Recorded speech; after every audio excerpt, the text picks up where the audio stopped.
ರಾಜ್ಯದ ಮುಖ್ಯಮಂತ್ರಿಗಳೇ ಹಾಗೂ ಕೃಷಿ ಮಂತ್ರಿಗಳೇ ಈ ಬಡ ರೈತನ ಗೋಳು ಕೇಳುವವರ್ಯಾರು? ಆರೋಪಿತರನ್ನ ಬಂಧಿಸಿ ಅವರಿಗೆ ಕಠಿಣ ಶಿಕ್ಷೆ ನೀಡಬೇಕು. ರೈತ ಪರಮೇಶ್ವರಪ್ಪನವರಿಗೆ ನ್ಯಾಯ ಕೊಡಿಸಬೇಕು ಎಂದು ಸ್ಥಳೀಯ ಶಾಸಕರಾದ ಶಾಂತನಗೌಡ ಅವರಿಗೆ ಒತ್ತಾಯ ಮಾಡಿದ್ದಾರೆ. ಸುಮಾರು 1500 ಅಡಿಕೆ ಗಿಡಗಳನ್ನು ಸಂಪೂರ್ಣವಾಗಿ ಮಾರಣ ಹೋಮ ಮಾಡಲಾಗಿದೆ. ಹೌದು ವೀಕ್ಷಕರೇ, ಹೊನ್ನಾಳಿ ತಾಲೂಕಿನ ಮುಕ್ತನಹಳ್ಳಿ ಗ್ರಾಮದ ಬಾನುಬಳಿ ಪರಮೇಶ್ವರಪ್ಪನವರ ಅವರು ತಮ್ಮ ಸ್ವಂತ ಹೊಲದಲ್ಲಿ 500 ಅಡಿಕೆ ಗಿಡಗಳನ್ನು ಸುಮಾರು 4 ವರ್ಷದಿಂದ ಬೆಳೆದಿದ್ದಾರೆ.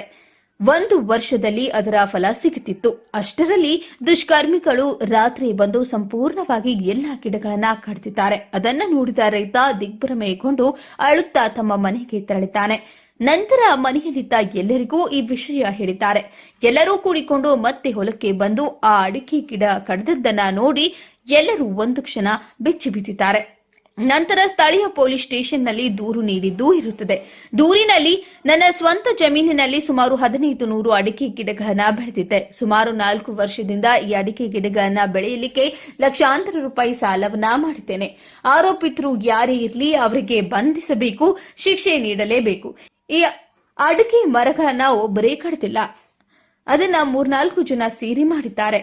ಅವರ ಮೇಲೆ ನಿರ್ದಾಕ್ಷಿಣ್ಯವಾಗಿ ಕ್ರಮ ಕೈಗೊಳ್ಳಬೇಕು. ನನಗೆ ನ್ಯಾಯ ದೊರಕಿಸಿಕೊಡಿ ಎಂದು ದೂರಿನಲ್ಲಿ ಉಲ್ಲೇಖ ಮಾಡಲಾಗಿದೆ. ರವಿಕುಮಾರ್ ಅಂಡ್ ರವಿಶ್ರೀ, ಜೀವನದ ನೆರಳು ನ್ಯೂಸ್ ಹೊನ್ನಾಳಿ.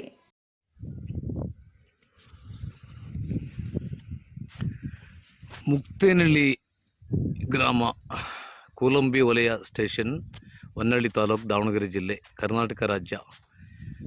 ಮುಕ್ತೇನಹಳ್ಳಿ ವಾಸ ಬಾನೊಳ್ಳೆಯ ಪರಮೇಶ್ವರಪ್ಪ, ವೈಫ್ ಆಫ್ ನಾಗಮ್ಮ.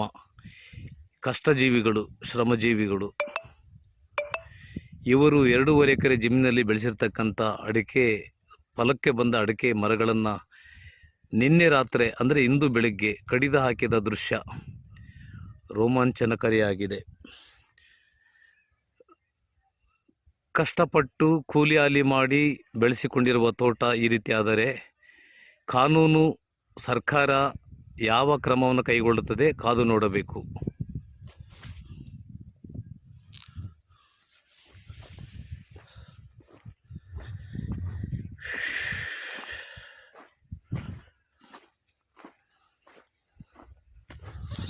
ಶಿವ ಶಿವ ಭಗವಂತ.